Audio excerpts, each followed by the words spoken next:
irmãos? Amém. A paz dos seus irmãos? Amém. Abra sua Bíblia, por gentileza, o livro do profeta Isaías.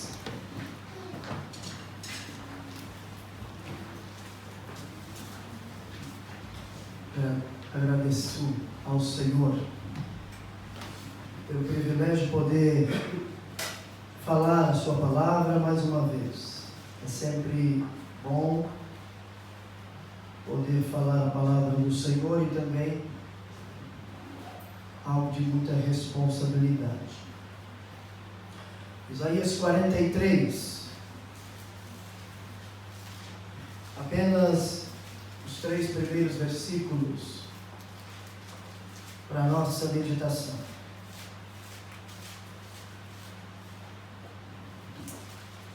Amém? Nos diz assim: porém, agora assim diz o Senhor que te criou, ó Jacó, e aquele que te formou, a Israel: não temas, porque eu te redimi, eu te chamei pelo teu nome, tu és meu. Quando tu passares através das águas, eu estarei contigo, e através dos rios, eles não te submergirão.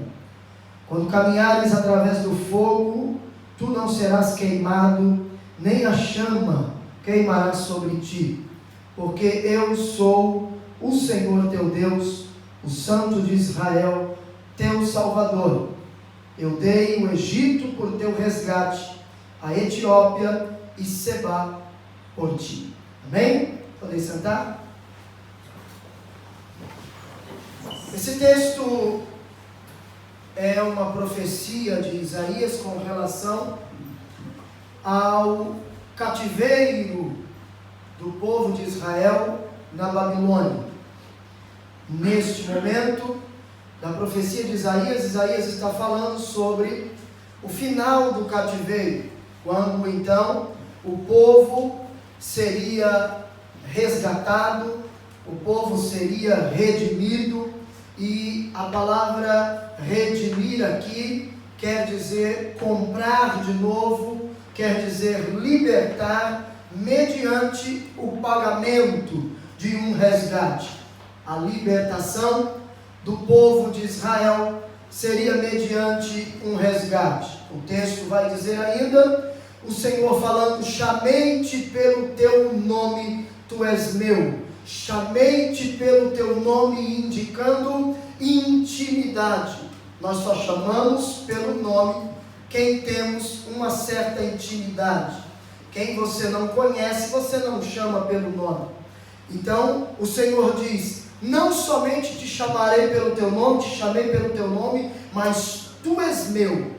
O Senhor diz que o povo é dele, pertence a ele, foi formado por ele e agora seria comprado novamente por ele. O Senhor está falando que quando este povo que é dele passar por adversidades, estariam guardados, estariam cuidados, o Senhor estaria com ele. Por quê? Porque ele é o Senhor, seu Deus, o Santo de Israel, o Salvador daquele povo. Aleluia. Mas quando nós olhamos a Bíblia Sagrada, livro de Provérbios, capítulo 16, versículo 4, vai nos dizer assim: o Senhor fez todas as coisas para determinados fins, e até o perverso para o dia da calamidade. Você se lembra que eu disse que esta profecia fala do final do cativeiro? No final da mensagem eu vou voltar aqui neste texto, mas eu preciso que você entenda sobre o cativeiro de Babilônia. Por quê? Não há dúvida nenhuma, quando lemos, quando meditamos, não há dúvida nenhuma de que a Babilônia serviu aos propósitos soberanos do Senhor ao disciplinar o seu povo.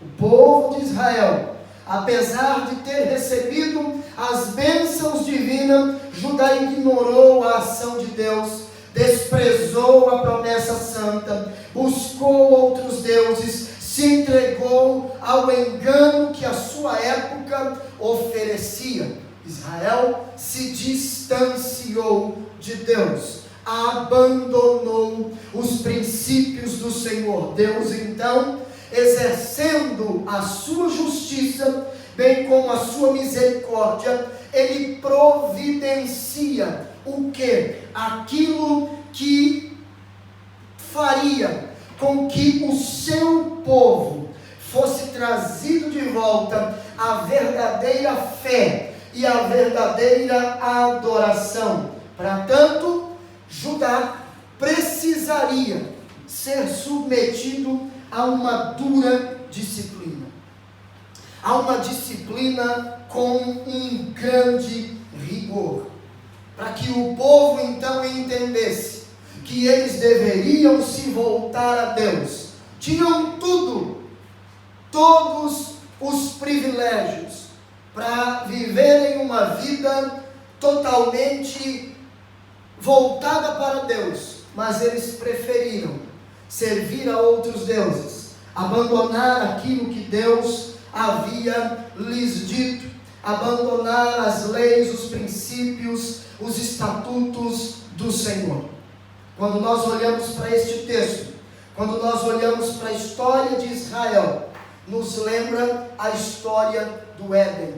Quando no Éden Deus cria o homem, quando no Éden Deus dá ao homem todas as condições para que ele pudesse viver bem, todo o respaldo divino tinha o homem no Éden, era o melhor lugar da terra. A Bíblia diz que todas as árvores agradáveis, com fruto agradável aos olhos, tudo que havia de melhor para o homem estava ali no Éden, mas mesmo assim o homem preferiu desobedecer a Deus e satisfazer o seu próprio eu. Entenda uma coisa: todo pecado tem sua origem na satisfação do nosso próprio eu, dos nossos próprios desejos. Assim estava Israel, assim estava o povo de Judá, vivendo, satisfazendo os seus desejos, satisfazendo o seu eu, até que chega o momento do acerto de contas, até que chega o momento em que Deus chama Israel para um particular, até que Deus trata com a nação de Israel de uma maneira tão dura, de uma maneira tão terrível, que a história bíblica vai nos dizer que depois que eles saíram do cativeiro, eles nunca mais voltaram para a idolatria. Mas vamos analisar a Bíblia. Quais são as razões do cativeiro? Porque Deus não levou Israel para o cativeiro porque quis levar, porque achou bonito, porque era agradável, porque Deus queria satisfazer-se com aquilo. Não, há uma razão, há um motivo, e o motivo está na Bíblia, e nós precisamos observar. Segundo o livro dos Reis, capítulo de número 23, vai nos dizer assim a palavra do Senhor, nos versículos 36 e 37. Jeoaquim tinha 25 anos de idade quando começou a reinar, e reinou 11 anos em Jerusalém, e o nome da sua mãe era Zebida, e a filha de Pedaías de Ruma. E ele fez aquilo que era mal à vista do Senhor, segundo tudo o que os seus pais haviam feito. Ele fez tudo o que era mal aos olhos do Senhor. Anos, séculos passaram, e Israel em um estado de desobediência. Eu não estou falando de um pecado aleatório, eu não estou falando de uma desobediência em um determinado momento. Eu estou falando de um estado contínuo de desobediência. 3 reis, o rei Jeoaquim, o rei Joaquim e o rei Zedequias, 3 reis foram a ser cereja do bolo da apostasia do mal que o povo de Israel estava vivendo. 3 reis que contribuíram em grande parte para que Deus tratasse com a nação de Israel. Veja como estava o povo, qual era o quadro do povo. Jeremias narra como era o povo, como estava o povo naquele tempo. Jeremias capítulo de número 5.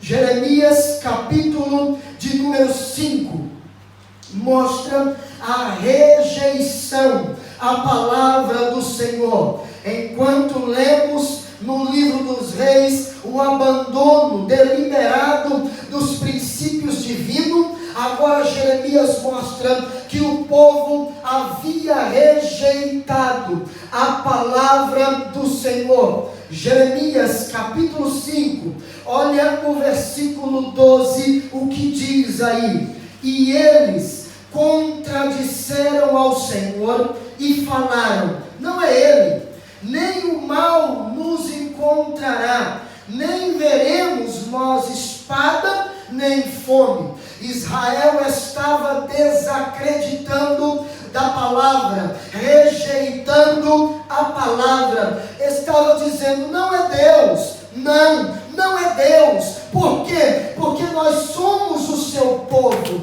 nós somos a sua herança, nós somos descendência de Abraão. Não é Deus, não é Deus que está falando, não é Ele, nem o mal nos encontrará, nem veremos nós a espada e nem a fome. Veja ainda o versículo 13: e os profetas tornar-se-ão vento, e a palavra não está neles, portanto isto será feito. Eles rejeitaram a voz dos profetas, eles rejeitaram a voz de Deus por intermédio dos profetas. Dura coisa é para o povo que rejeita a palavra de Deus. Rejeição à palavra de Deus traz para as nossas vidas duras consequências. Mas veja ainda, versículo 19 desse mesmo capítulo 5, diz assim: e isto acontecerá quando vós disserdes: por que razão faz o Senhor nosso Deus todas estas coisas contra nós? Então tu lhes responderás: conforme vós me abandonastes e servistes a deuses estranhos na vossa terra, então vós servireis a estrangeiros em uma terra que não é vossa. Veja ainda o versículo 21: ouve agora isto, ó povo tolo e sem entendimento, os quais têm olhos e não veem, os quais têm ouvidos e não ouvem. Irmãos, Deus está dizendo que Israel não tinha mais discernimento das coisas de Deus, não entendia mais a voz do Senhor. E quando eles se queixassem: por que Deus está nos tratando assim? A razão de Deus tratá-los daquela maneira está escrita: é porque vocês me abandonaram, é porque vocês foram servir a outros deuses. O engano e a falta de entendimento levaram Israel a passar pelo pior cativeiro de sua história. Veja o versículo 10 do capítulo 6. Olha que incrível, que interessante o que Deus está falando. A quem falarei e advertirei para que eles possam ouvir? Eis que o seu ouvido é incircunciso e eles não podem ouvir. Eis que a palavra do Senhor é para eles uma desonra, eles não se deleitam nela.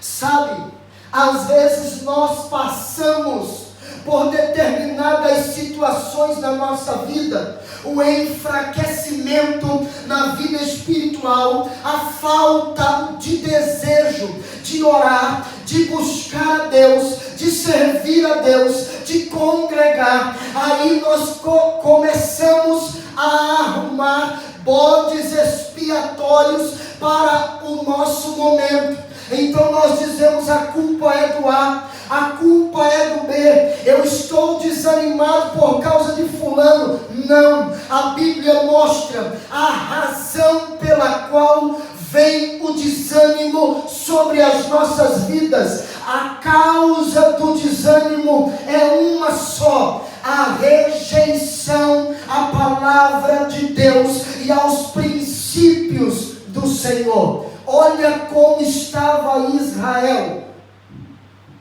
capítulo 5 ainda, e o versículos 30 e 31. Coisa espantosa e horrível se comete na terra. Os profetas profetizam falsamente, e os sacerdotes governam à sua maneira. E o meu povo deseja assim. E o que fareis vós ao final disso? Olha como o povo estava. Os profetas profetizando falsamente. Falavam o que Deus não estava mandando dizer. Contradiziam aquilo que Deus havia dito. Os sacerdotes governavam como queriam, ou seja, a seu bel prazer, deixando as leis de Deus, os princípios de Deus em segundo plano. Parece um retrato dos nossos dias. Nós estamos vivendo dias semelhantes a estes. Os profetas profetizam falsamente, não profetizam conforme a palavra de Deus. Os sacerdotes estão governando a seu bel prazer. A palavra de Deus deixou de ser prioridade em muitos lugares. A palavra de Deus deixou de ser prioridade em muitas vidas. E o povo? O povo quer assim. Por quê? Porque onde não se ensina a verdade, não há compromisso com a mesma. Onde não há a Bíblia como regra absoluta de fé e prática, então eu posso viver da maneira que eu quiser e fazer o que eu quero. A questão é a pergunta de Deus no final: o que fareis vós ao final disso? Quando isso terminar, como vai ser? Qual será o resultado? Aí o texto mostra as consequências da apostasia. O livro de Jeremias, capítulo 39, vai mostrar para nós o resultado da apostasia. A partir do versículo 6 até o versículo 9, diz-nos assim: então o rei de Babilônia matou os filhos de Zedequias em Ribla, perante os seus olhos.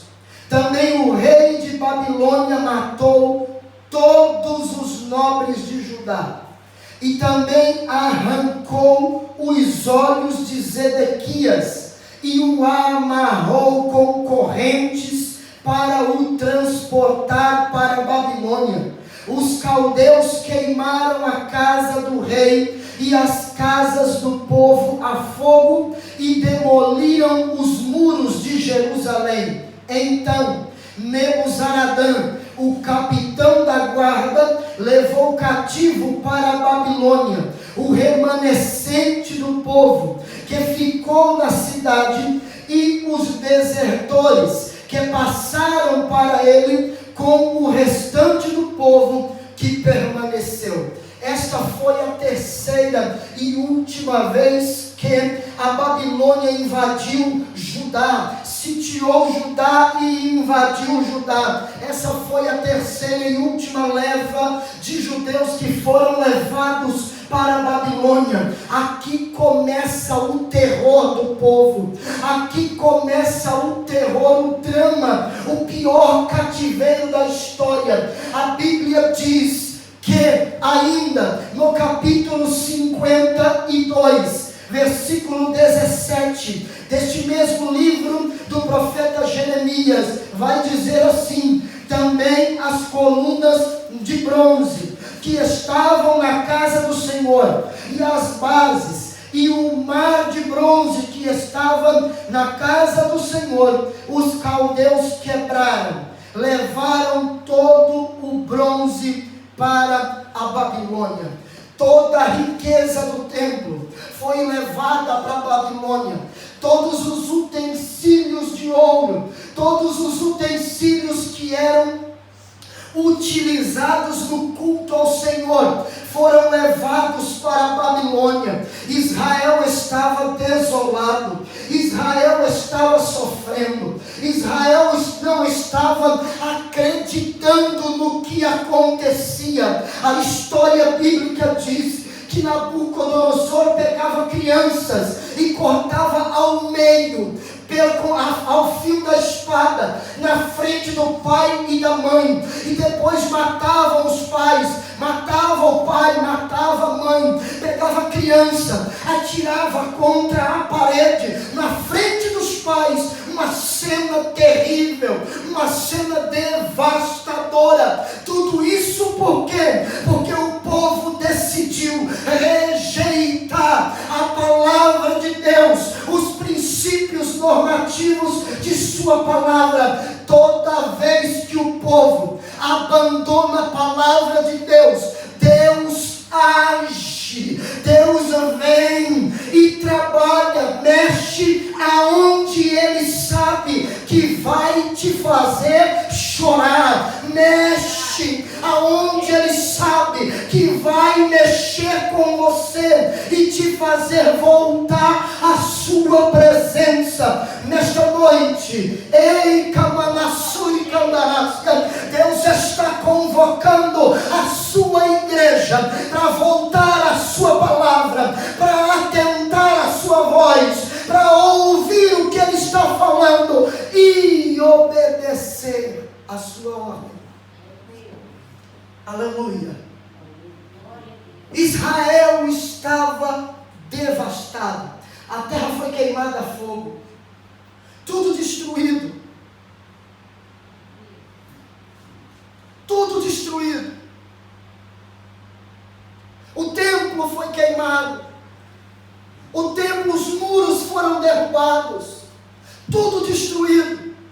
O símbolo que Israel tinha como centro de adoração, o templo, foi derrubado, foi destruído, foi queimado, as portas derrubadas.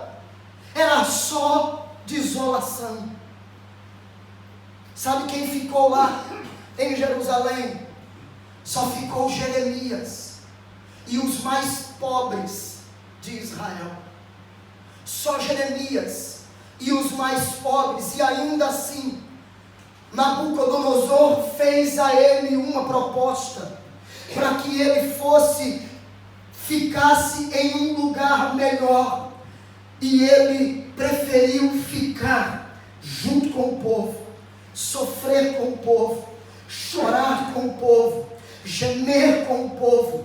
Mas o que me chama a atenção é que Israel vai para o cativeiro, Israel chora, Israel geme.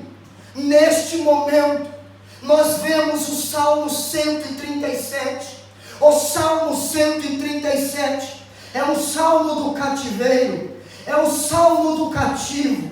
Israel está cativo, Israel está nas margens do rio Quebar, na Babilônia. Israel está ali. Veja o Salmo 137. Vai nos dizer assim: junto aos rios de Babilônia, ali nos assentamos. Sim, choramos quando nos lembramos de Sião. Pendurávamos nossas harpas sobre os salgueiros no seu meio, pois lá aqueles que nos levaram cativos nos requeriam uma canção, e aqueles que nos consumiam nos requeriam alegria, dizendo: cantai-nos uma das canções de Sião. Como cantaremos a canção do Senhor em uma terra estranha? Israel perdeu a alegria.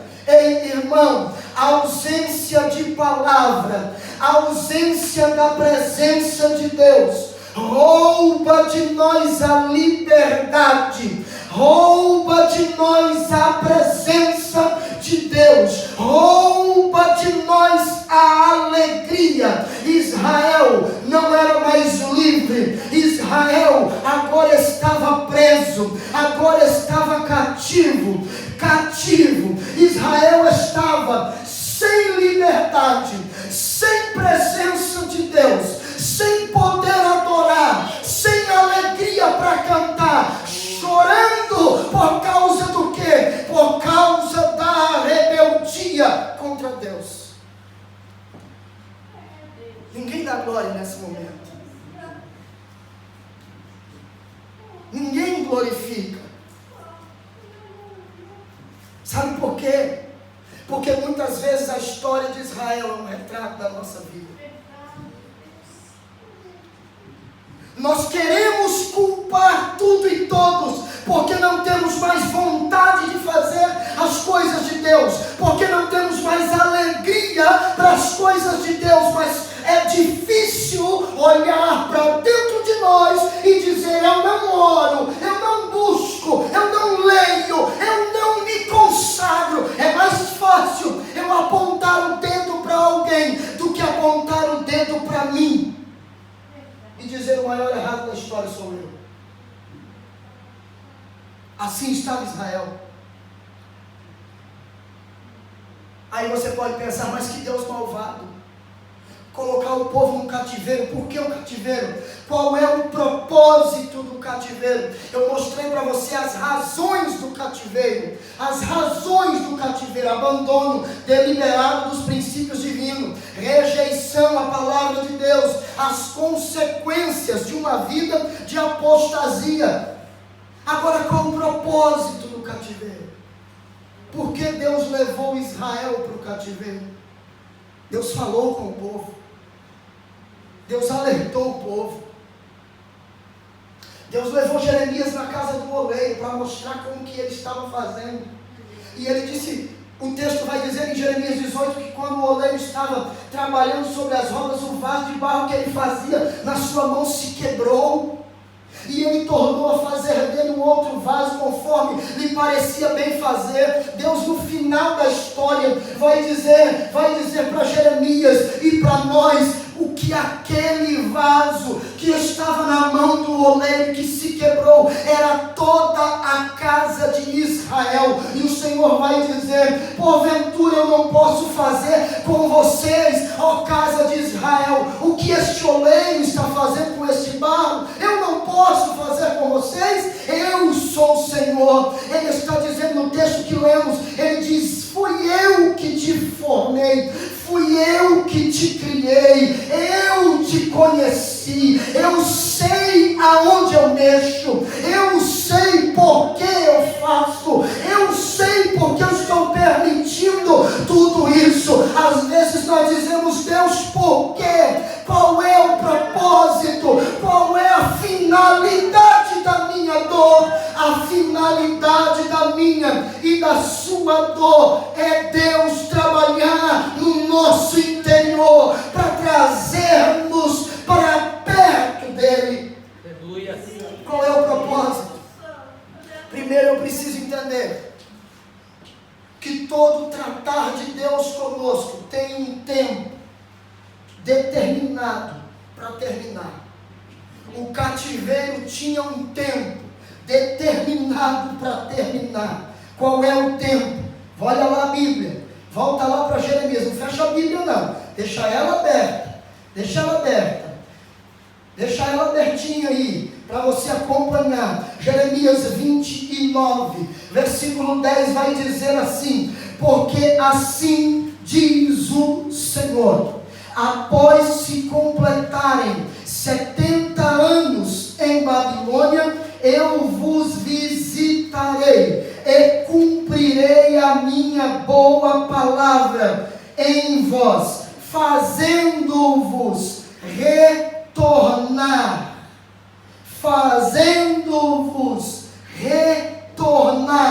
para este lugar. 70 anos. Sabe por que 70 anos? Porque 70 anos era a somatória dos anos sabáticos que Israel havia roubado de Deus. Todo sábado, de 7 a cada 7 anos, a terra deveria descansar. A ganância de Israel fez com que o povo trabalhasse quando era para descansar, desobedecendo as leis de Deus. Na somatória de Deus, 70 anos. O Deus então leva Israel para o cativeiro, mas com uma promessa de retorno. Nenhum cativeiro dura para sempre. Nenhuma prova dura para toda a eternidade. Ela tem um propósito. Ela tem um propósito. E no juízo, Deus revela o seu propósito. Às vezes Deus fala conosco e a gente não ouve. Deus fala conosco através de sua palavra, a gente não ouve. A gente não dá atenção. A gente dá a mínima para o que Deus está falando. As palavras são pregadas dentro da igreja e a gente interpreta como palavra de homem e não palavra de Deus. A gente interpreta o texto de maneira errada, a pregação de maneira errada, interpreta como palavra de homem e não como palavra de Deus. Rejeitamos, aceitamos somente aquilo que vem de determinadas pessoas. Ei, querido, deixa eu dizer uma coisa para você: a palavra de Deus é viva, independente de quem esteja pregando. Deus está usando, Deus está falando. Nós precisamos aprender a ouvir o que Deus está falando. Há um ditado aí, o povo diz por aí: Deus, faz tempo que Deus não fala comigo. Faz tempo. É sinal que faz tempo que você não abre a sua Bíblia para ler. Porque se você abrir a Bíblia para ler, todo dia Deus vai falar com você. Todo dia. É verdade. Todo dia. Deus está falando conosco e muitas vezes nós não ouvimos. Então, no juízo, Deus revela o seu propósito. No juízo, é quando Deus nos coloca em determinadas situações, é que Ele revela para nós o seu propósito. Porque Ele quis falar, porque Ele quis evitar, porque Ele nos alertou, mas nós não damos ouvido. Então, existem momentos que a dor nos ensina. Existem momentos que o cativeiro nos ensina. O cativeiro de Deus é didático.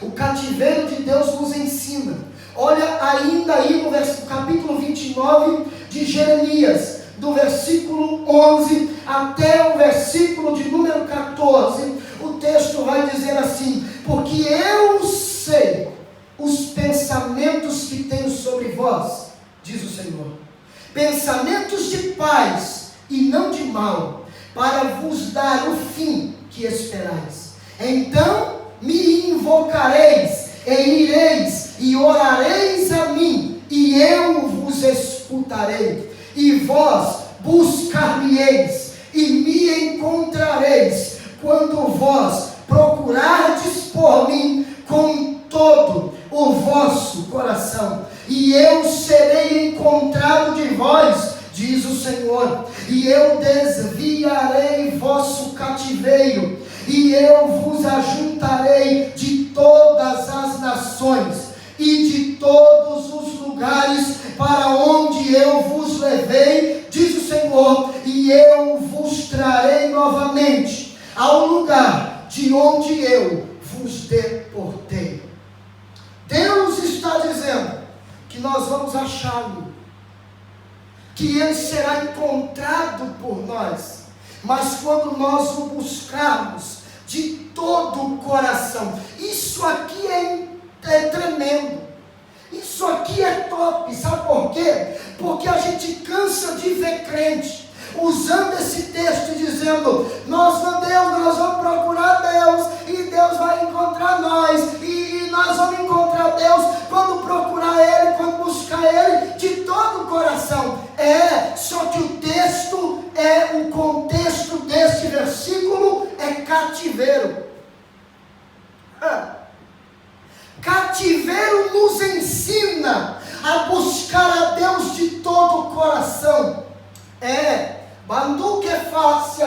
A dor nos ensina a entender que Deus está acima do meu querer e da minha vontade. Aleluia. As lágrimas, muitas vezes, a prensa de Deus nos faz muitas vezes entender que Ele está acima de tudo e de todos. Deus é soberano. Ele está dizendo, o cativeiro vai fazer Israel despertar e me encontrar como eu quero que eles me encontrem. Por quê? Porque durante todo o tempo Israel dividia a atenção para Deus e para Baal, a atenção para Deus e para o seu querer. Agora Deus está dizendo, no cativeiro vai me buscar e vai me encontrar. Por quê? Porque agora no cativeiro não tem mais Baal, não tem mais Astarote,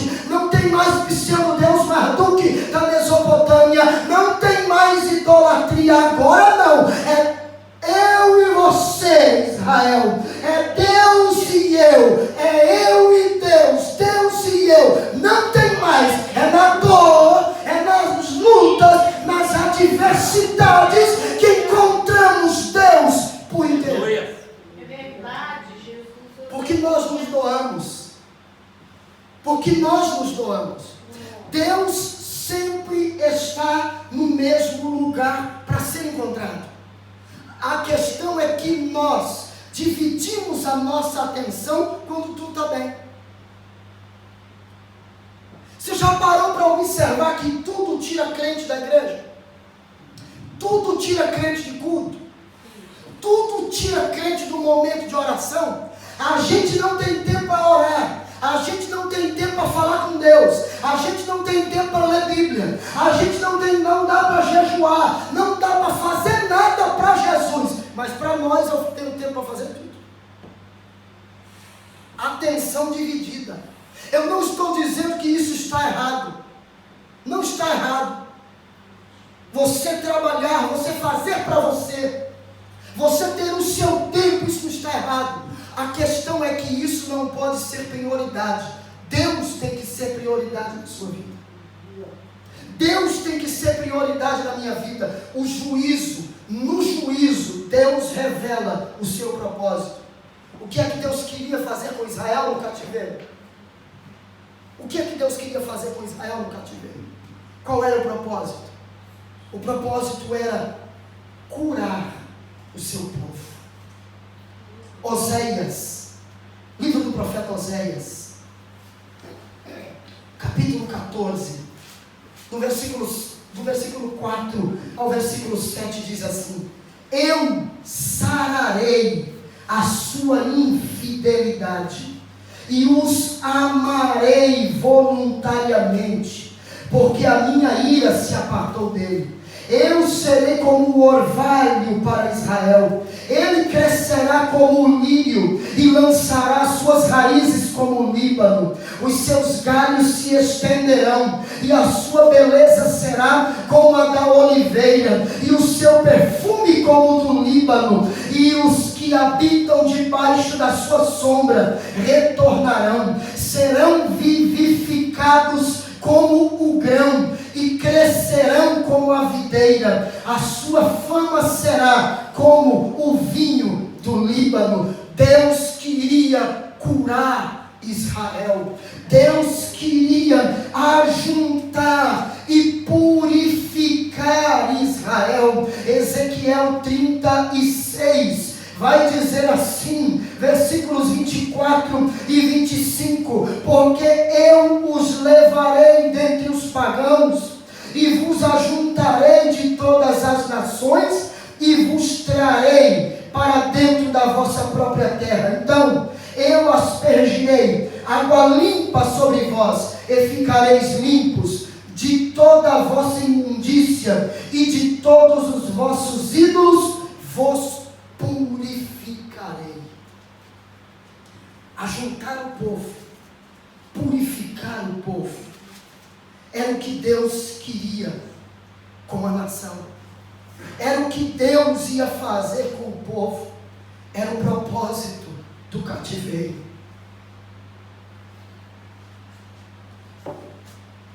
Então entenda uma coisa: o cativeiro não foi para matar, mas para dar vida. O cativeiro não foi para matar, mas para curar.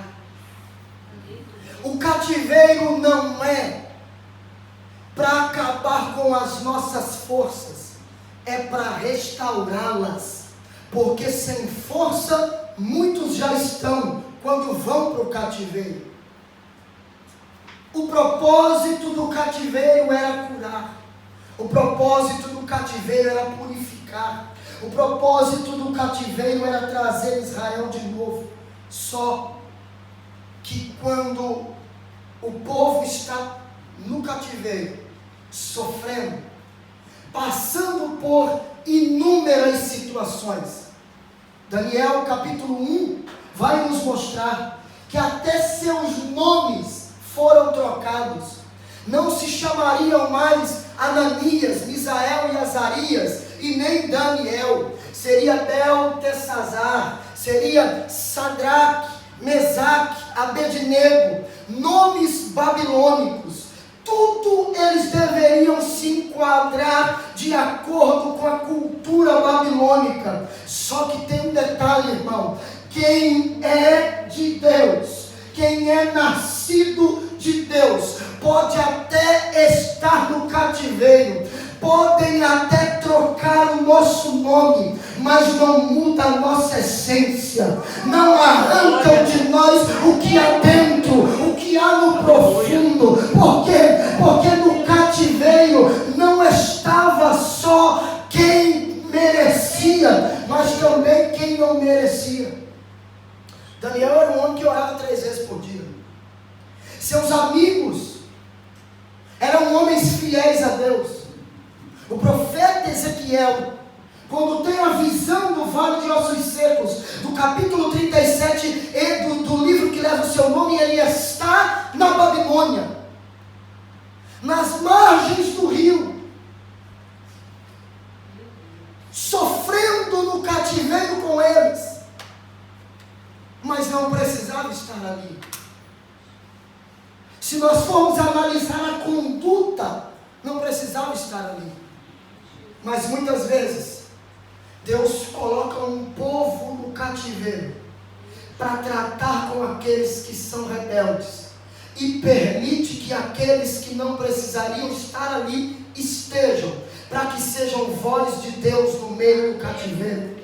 Por quê? Porque Deus, embora leve o povo para o cativeiro, não os abandona. Deus, embora leve o povo para o cativeiro, não deixou de amá-los. É justamente porque Deus nos ama, é que Deus muitas vezes nos repreende. É justamente porque Deus nos ama, que Ele em determinados momentos permite uma adversidade aqui, uma ventania acolá, para despertar a sua vida, para despertar as nossas vidas, nos trazer de volta para a sua presença, nos trazer de volta para a oração, nos trazer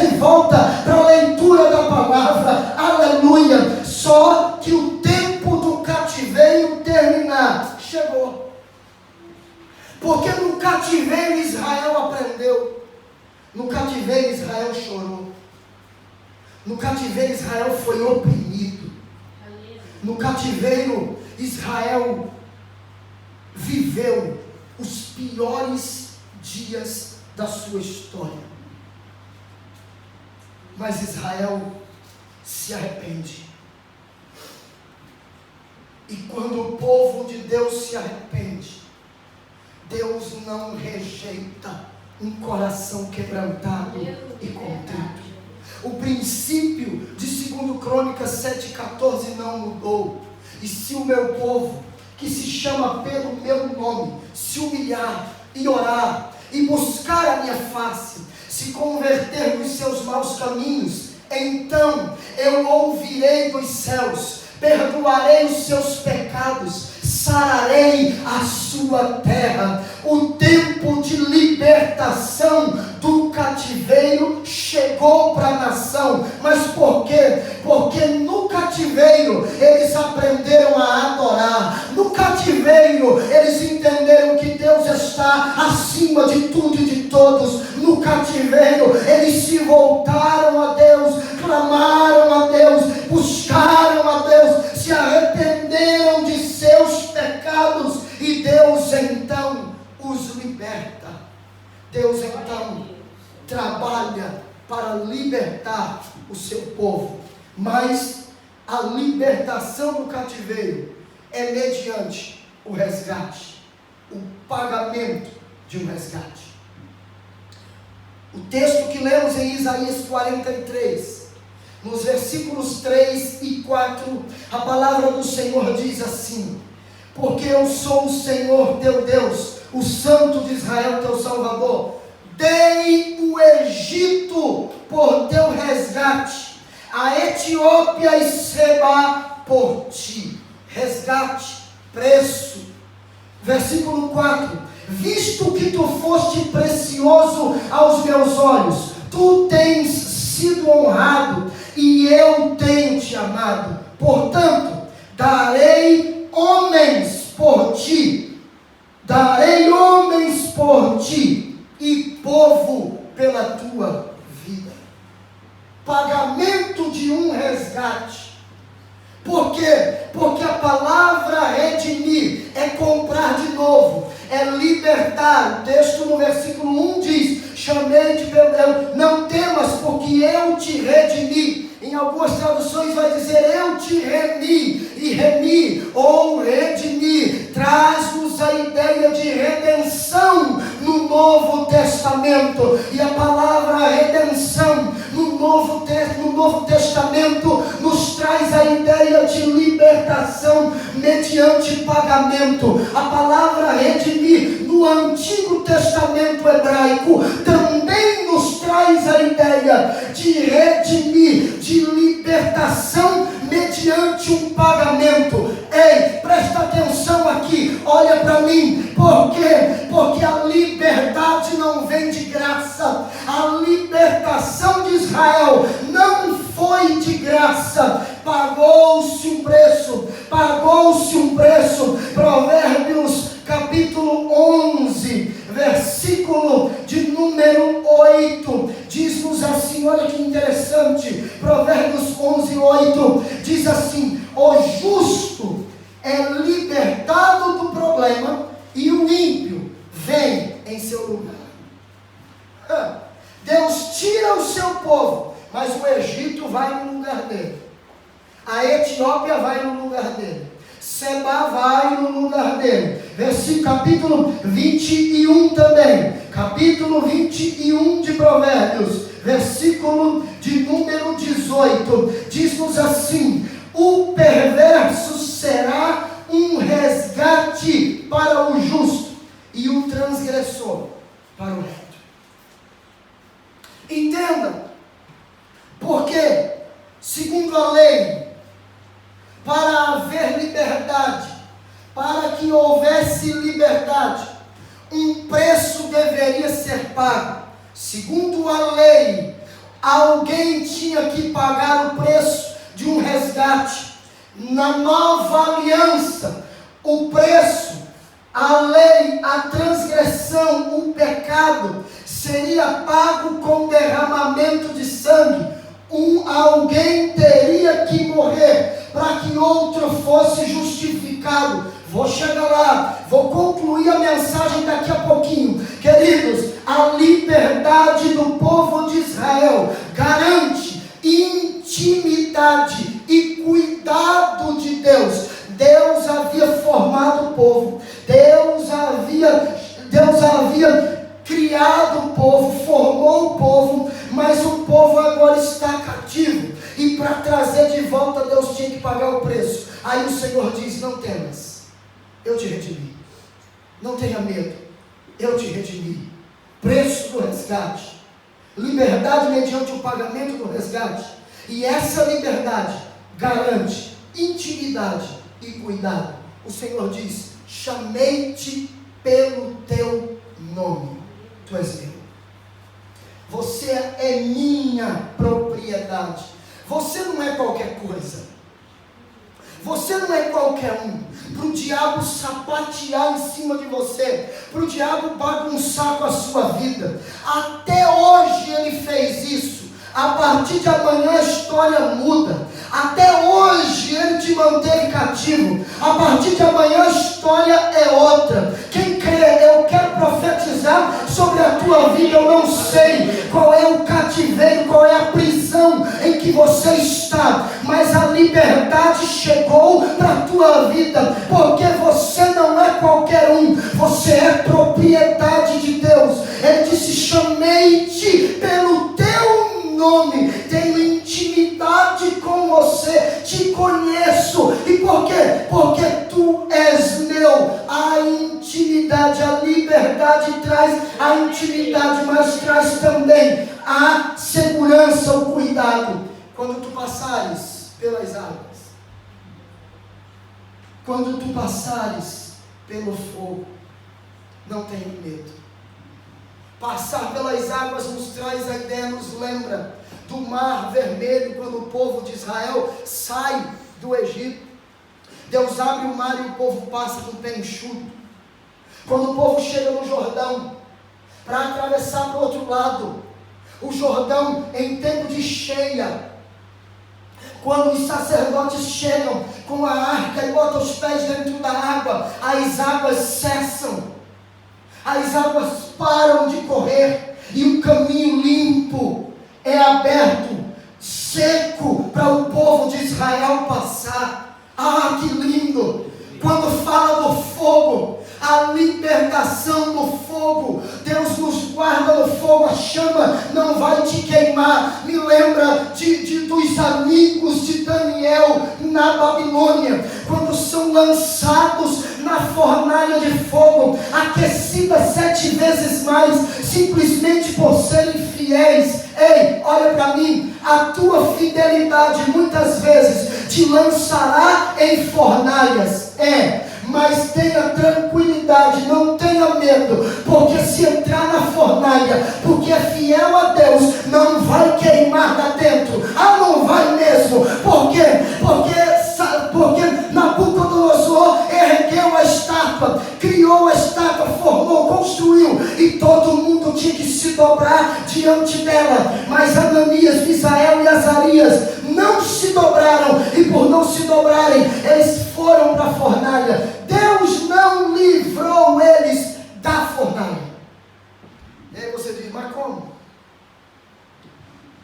Existem situações que Deus não vai nos livrar da fornalha, mas Ele vai nos livrar na fornalha.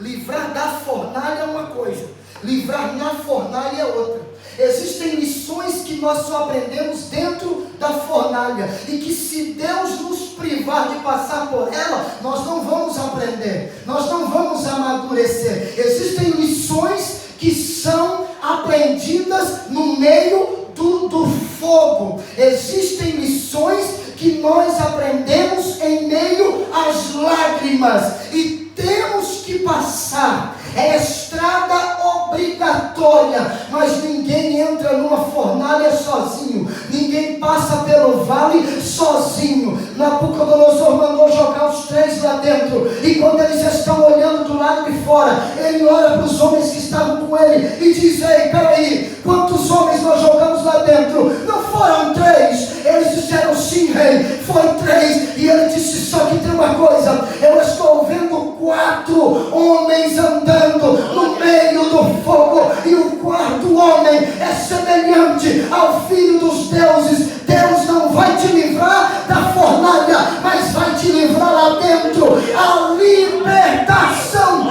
traz intimidade, é cuidado de Deus. Você pertence a Ele, você é dele, você é dele. Não tem motivo para se desesperar. Levanta a mão e adora, levanta a mão e adora. Você tem dono.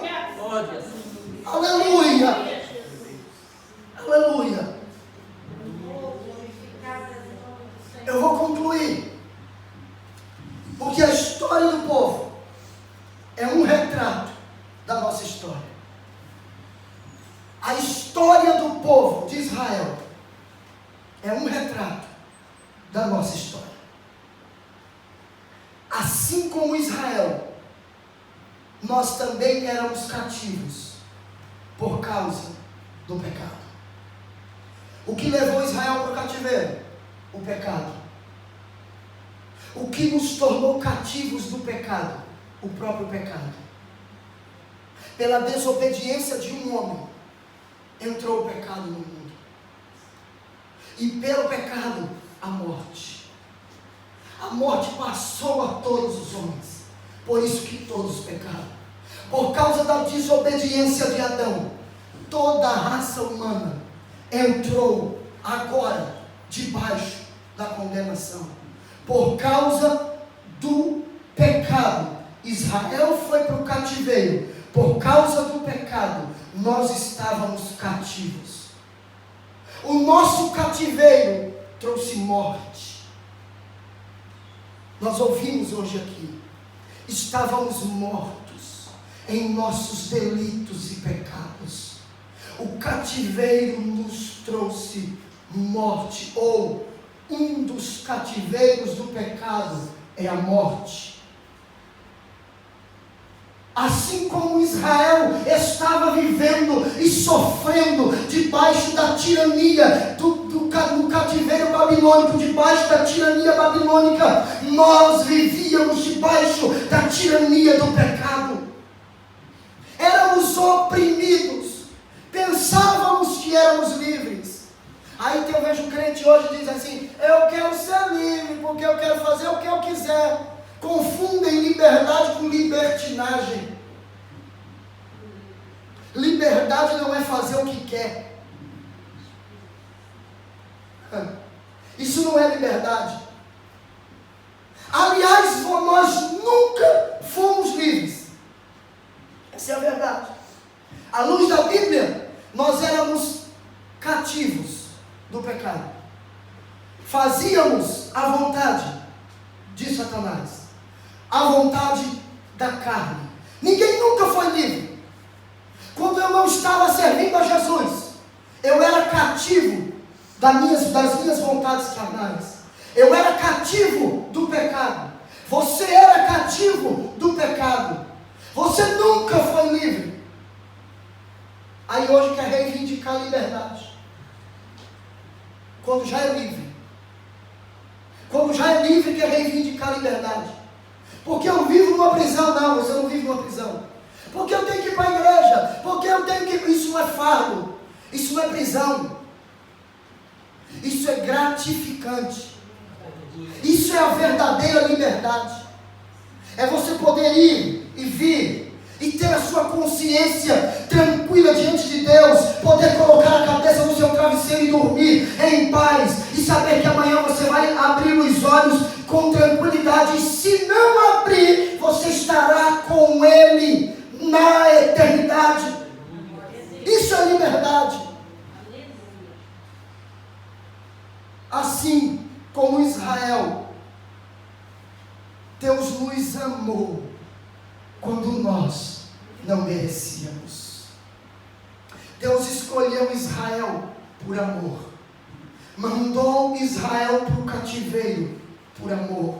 Libertou Israel do cativeiro cativeiro por amor.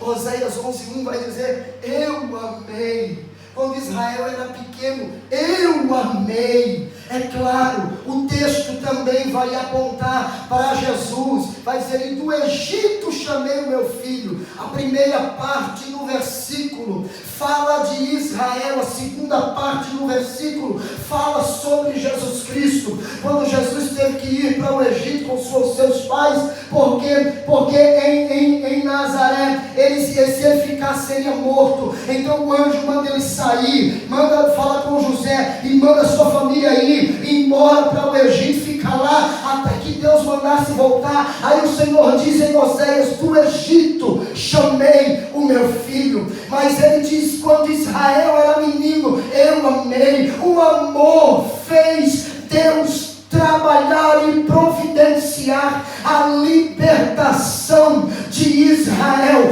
Quando Israel não merecia, Deus o amou. Quando você e eu não merecíamos, Deus nos amou. Romanos capítulo 5, versículo 8, Paulo vai nos dizer assim, que Deus nos amou. Deus prova o seu amor para conosco, em que Cristo morreu por nós, sendo nós ainda pecadores. João 3,16 vai dizer: Deus amou o mundo de tal maneira que deu o seu Filho unigênito, para que todo aquele que nele crê não pereça, mas tenha a vida eterna. Liberdade de cativeiro está fundamentada no amor de Deus. Você hoje é livre, você hoje é livre, você hoje é livre, porque Deus te amou, porque Deus nos amou.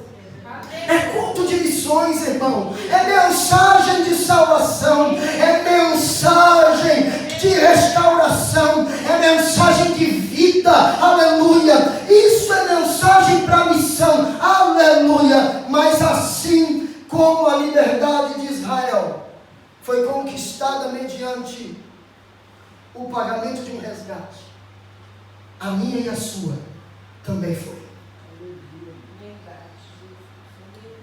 A gente diz: a salvação é de graça. A salvação teve um preço. Você não pagou, foi Jesus quem pagou. Para nós é de graça. Pela graça sois salvos por meio da fé. Isso não vem de vós, é dom de Deus. Não vem da carne para que ninguém se glorie, não vem das obras para que ninguém se glorie. Porque você já pensou, se eu fosse salvo por mérito próprio, ô irmão, ia ter gente que não ia passar naquela porta, de tão inchado que ia ficar, de tão soberbo que ia ficar. Mas Deus diz: pela graça sois salvos. Não vem de vós, foi eu que dei. Há um preço. A sua redenção teve um preço. Hoje nós somos libertos do cativeiro. Você é livre, mas teve um preço. O preço do nosso resgate. Mateus capítulo 20, versículo 28. Jesus diz assim: porque o Filho do Homem não veio para ser servido, mas para servir e dar a sua vida em resgate de muitos. Aleluia! Oh, aleluia! Alabacanarás. Se isso não te faz chorar, se isso não te faz adorar, eu não sei o que vai te fazer adorar. Se isso não te faz pensar que você deveria se entregar mais a Ele, porque Ele não deu só uma parte dele para te libertar, Ele deu a vida dele para te libertar. E hoje nós temos dificuldade em fazer as coisas de Deus, em nos entregar a Deus. Ele se entregou pela minha vida, pela sua vida. Olha o que Paulo, escrevendo a Timóteo, vai dizer na primeira carta a Timóteo. Primeira carta de Paulo a Timóteo, capítulo 1. Primeira carta de Paulo a Timóteo, capítulo 2, melhor dizendo. Primeira carta de Paulo a Timóteo, capítulo 2, versículo de número 6, diz assim, 5 e 6, porque há um só Deus, e um só mediador entre Deus e os homens, o homem Jesus Cristo, o qual se entregou a si mesmo, como resgate por todos, para servir de testemunho a seu tempo. Aleluia! Ele se entregou a si mesmo. Ele se entregou pelo resgate da sua vida. Você estava no cativeiro, um cativeiro que te fazia sofrer, um cativeiro que era um fardo pesado sobre a sua vida. Jesus disse: todos vós que estáis sobrecarregados, oprimidos, vinde a mim e eu vos aliviarei. A palavra vos aliviarei no original do grego é literalmente: vinde a mim todos os que estáis cansados e sobrecarregados, e eu farei cessar o peso que está sobre os teus ombros. Eu farei cessar. Não há liberdade fora de Jesus. Fora de Jesus é escravidão. Liberdade é só com Ele. Liberdade é só nele. Quem pode adorar a Ele? Quem pode adorar a Ele? Carta de Paulo aos Colossenses, capítulo de número 3. Carta de Paulo aos Colossenses, capítulo 1, melhor dizendo, versículos 13 e 14, nos diz: Ele nos libertou do poder das trevas e nos transferiu para o reino do seu amado Filho, em quem temos a redenção pelo seu sangue, a saber, o perdão dos pecados. Não há pecado que não seja perdoado pelo sangue de Jesus Cristo. Aleluia. Não se preocupa não. Ah, pastor, mas eu fiz tanta coisa feia lá atrás, eu fiz tanta coisa horrível lá no mundo, eu fiz tanta coisa que eu fiz lá no mundo. Não se preocupa não, porque o sangue de Jesus Cristo nos purifica de todo pecado. O sangue de Jesus te purifica. Diante de Deus você está limpo, diante de Deus você está liberto. Você não está mais debaixo do poder do pecado, da condenação do pecado. Nós ainda estamos neste mundo sujeitos à falha, sujeitos a tropeçar, sujeitos a pecar, mas não há mais condenação. Nós estamos livres da condenação do pecado. Paulo, escrevendo aos Romanos capítulo 8, versículo 1, ele diz: portanto agora nenhuma condenação há para os que estão em Cristo Jesus, que não andam segundo a carne, mas segundo o Espírito. Você é livre, você é liberto, não tem mais condenação sobre a sua vida. Quem pode adorar, quem pode exaltar a este Deus? Você é livre. Aleluia, aleluia. Eu concluo agora.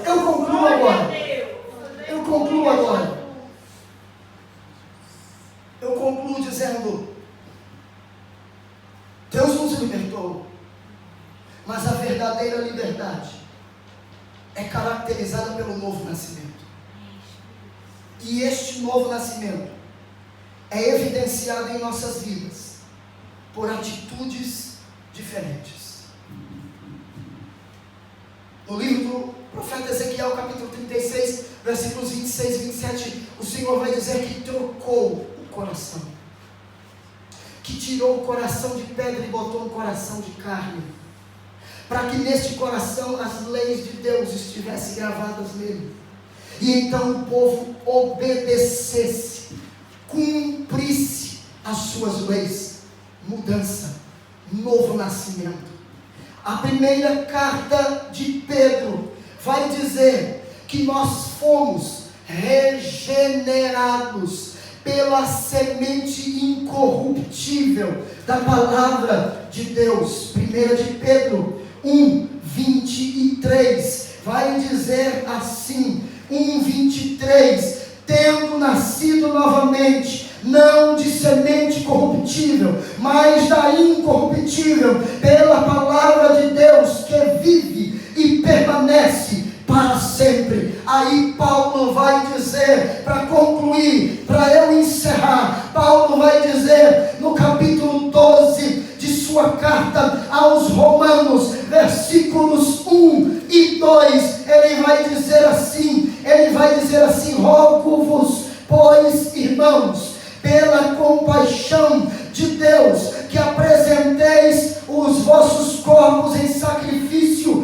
vivo, santo, agradável a Deus, que é o vosso culto racional. E não sede conformados com este mundo, mas sede transformados pela renovação da vossa mente, para que experimenteis qual é a boa, agradável e perfeita vontade de Deus. A boa, agradável e perfeita vontade de Deus só é experimentada, só é provada, só é sentida, só é vivida por quem teve a mente transformada pelo poder do Evangelho de Jesus Cristo. Fica de pé, por favor. Aleluia.